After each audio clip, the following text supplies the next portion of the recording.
Hey guys, welcome back to Admiral Reviews today. So I want to talk about the new chapter, One Piece chapter 870. And I know there's going to be some people that are not going to like this. I know people may feel differently. But when I was expecting, Oda usually goes on a week break and he comes back, we usually get something, intriguing. We get left on a big cliffhanger and then we get something really good. But I don't know, I just felt kind of about this chapter. Not saying it was a bad chapter or anything. I just, I think a lot of the stuff that he revealed in this chapter that other people really loved, I just felt kind of underwhelmed by it. And not saying that that's a bad thing, I'm just saying I expect a little more about what the stuff that happened. But let's talk about the chapter and let's go through what happened in this chapter of One Piece. So we're back and Big Mom is still beating the shit out of Capone, throwing them Floyd Mayweather punches and everything. And Floyd and Capone is getting hurt. And so who decides to come to his rescue? Not his rescue, but tries to help him out. His wife, Chiffron. And she knows Big Mom doesn't fuck with her. So I don't know why she thought that she could persuade Big Mom. But she's like, Big Mom, please stop. Don't hurt him. And Big Mom is like, you look just like Lola. I told you, I don't like you. And then she continues like, I don't want to see your ugly face. Meanwhile, Big Mom is still ugly. Anyway, both of them is ugly, but anyway, yeah. So I was like, why? What was the plan of that? You know she doesn't like you. Did you want your husband to get beat up more, even more intensely? So I think that was kind of dumb on Chiffron's part. Outside the castle, Capone's castle, we get a nice little picture of the good top fighters of Big Mom's army. Nobody fucking with my click. And they're waiting outside because they know eventually this castle has to fall and the people inside of Capone have to come out. So they're just waiting with swords ready and, ready to go hockey up and everything. So it's going to be, they're trying to build up, a big battle. And I hope there's a big battle. I don't know at the end of this chapter it really portrays that there's going to be a big battle. I think the main goal of everybody is basically escaping, not fighting. So I don't know what that foretells or how long this chapter is planning out. If they're going to try at least to attempt to fight a little bit, because that could be a little bit more chapters, or just trying to escape, which could shorten the amount of time we have left in this arc. So as we know, Capone, whenever happens to outside the castle, he also feels it. So, he's going into the oohs and ahs. We see Capone, and he's like, it's almost like my defense capabilities are non-existent. Really, nigga? Duh. We're in the part of the story where the best defense is armament hockey. And you don't have any of that shit on your castle. So you wonder why you're getting hurt? It's because you're not using any hockey. In this story, hockey is the key to winning. Use your hockey. That is all. He's seeing Capone in pain. He's like, you know what? I gotta go stop her. I gotta go try and do whatever I can to help him. And Nami's like, and Chopper grabs him in that restraint and, what the you doing, bro? And Nami's like, Luffy, we won. And they kind of did win. Nami's like, Luffy, we've did everything that we set out to do. We've helped, we've rescued Sanji. And then afterwards, our goal wasn't even to help the vinsmokes, but we decided to help him out. So we've accomplished that, and we've got the road poneglyph. One of the most important things in this series. Luffy, technically, we're still winning. Let's not try and lose. Nami also mentions that, if you have all this energy to go fight, then you should be spending all the energy that you have to help us try to escape, because that's the main goal right now. And then Brook brings out, I was really shocked that when I read this. I don't know if this is the official, first of all, this chapter had a lot of stuff. I don't know if it's going to change in the official translations, but I was reading this, I'm like, Brook says, here, let me read it to you. Let's all go to Wano country safely, where Zorro's waiting for us. Gay! Why just Zorro? Like, I'm thinking of a whole bunch of people that are in Wano right now that could possibly wait, that you would be happy to see, and you just bring out Zorro. I know Sanji in the background like, really, nigga? Really? Like, why just Zorro? I didn't get that. I hope that's not the official translation, because then that's OD neck giving. Like that, Brook gave Zorro the OD neck. So Big Mom keeps up the shots to Capone in his castle form, and inside we see him on the floor rolling around. He's an incredible amount of pain, and he's taking abuse.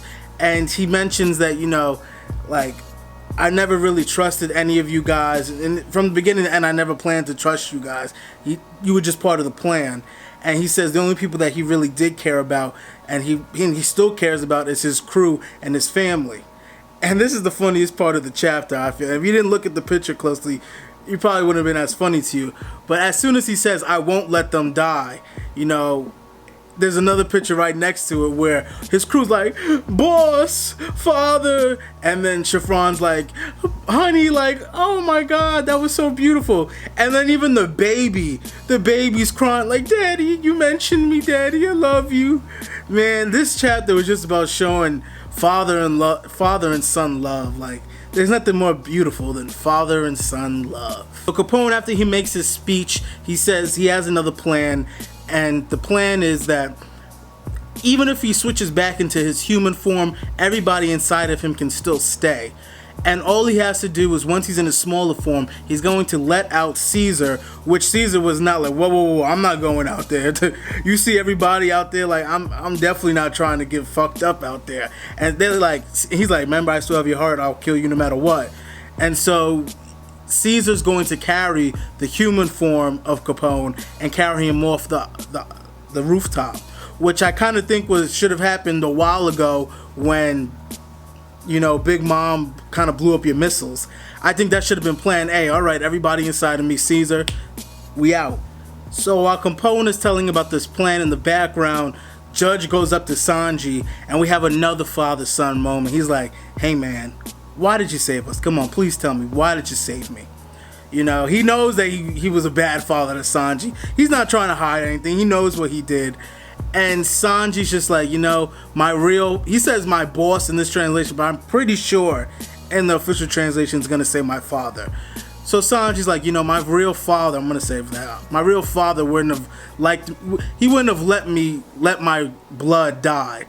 Knowing that my family was my biological family was in danger, he would have wanted me to save you. And then Sanji releases all his anger and everything on this one moment. So Sanji starts remembering him being, having that mask on and being captured and being abused by the Vinsmokes family. And then he grabs Judge, and I'm thinking like he's gonna say, "Tell me you're my father," but he yells at him, "Tell me you're not my father." Like, what? I was just like, that was weird. Why would you want him to yell that at? "I'm not your father." Okay, kind of you already probably knew that I didn't want to be called your father. Kind of told you that. But Sanji wanted to hear from him, and he grabs Judge and he gets all in his face about it. And we kind of get the revelation, and Judge is like, "You know what? All right, you'll never see me or you won't see the Vinsmokes again. We'll leave the East Blue alone, and we won't mess with the Straw Hats." Which I don't want that to happen. I really, if we don't see more of the Vinsmokes in the finishing parts of this arc, I hope the Vinsmokes come back, or at least Reiju or Ichiji come back, and we get to see the Vinsmokes again. Because I think if we don't get to see more of them now, I really hope later on in the series that we get to see more of the Vinsmokes, because I actually think they're really cool, and I still haven't seen the full potential of the Vinsmokes yet. So I think there's a lot to be explained still with the Vinsmokes and how they can play an important part in this series. But moving on. So after the revelation between Sanji and Judge is like, "All right, I won't fuck with your turf, I won't fuck with your friends, but I will give you help and everybody help in escaping." So he's like, the Vinsmokes are gonna try and create a diversion. Basically, they're going to try and like hold off Big Mom while everybody else can escape with not Caesar's plan, but Capone's plan. So we get to see a little bit. The gates open and the Vinsmokes get out, so with Caesar, and they start to face off with Big Mom a little bit. And we get to see not Nami, she's just as hot as Nami though, but we get to see Reiju take a punch from Prometheus from Big Mom.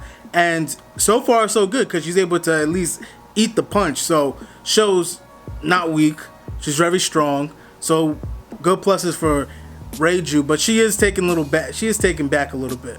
But it's just a good sign to see that she actually has strength and the vinsmokes aren't just for show. So getting to the close end of the chapter, we get to see Big Mom. She's like, no one's escaping. I'm not letting anybody escape.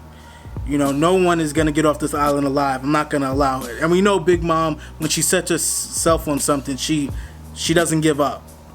And so, moving on, in the background, we hear Luffy's famous line, Gomu Gomu no! And Luffy and Sanji come. Sanji uses his Diamble Jambe, and Luffy uses his elephant gun, and they both strike Big Mom. And that's where the chapter ends. Well, the chapter ends with Nami, Brook, and Chopper, like why? Why do you have to intervene? We could just escape. Just let us escape. But, you know, of course, Luffy and Sanji, they can't just leave it at that. Especially after they made that Zorro comment. I know Sanji wasn't just going to back down. But that's where the chapter ends. I'm pretty sure next chapter, their attacks are going to do nothing to Big Mom. I'm 100% sure. But, again, like the parts, this chapter was, I was saying, it was good. Nice to come back after a week. It was good. But I was expecting, you know, something a little bit more flavorful. You know, the stuff with Sanji and his father, I thought it was good, but I don't know. I just expected more from the vinsmokes in this so far in this series, and I just kind of felt like that was kind of ending the issue with the vinsmokes and their time in the story for now. So I don't know. I just kind of felt a little underwhelmed, and just there was comedy in this, but a little more action would have been nice. But I'm not going to complain. I thought it was a decent chapter. I still think Oda does well in his writing and creativity in these chapters. So, no, all respects there. But that's all I got to say. If you like this video, drop me a like. If you like my videos, please subscribe to the channel for new content. And all I got to say is have a nice ass day. Hey guys, did you like the video? Please, if you did so, please hit that like button. If you have any questions you would like to ask, please put them down in the comment section. I'll be willing to answer any question that you have. And if you like what I'm doing with the channel and you want to see more, please hit the subscribe button so you'll be notified on my future videos. And other than that, all I gotta say is have a nice ass day.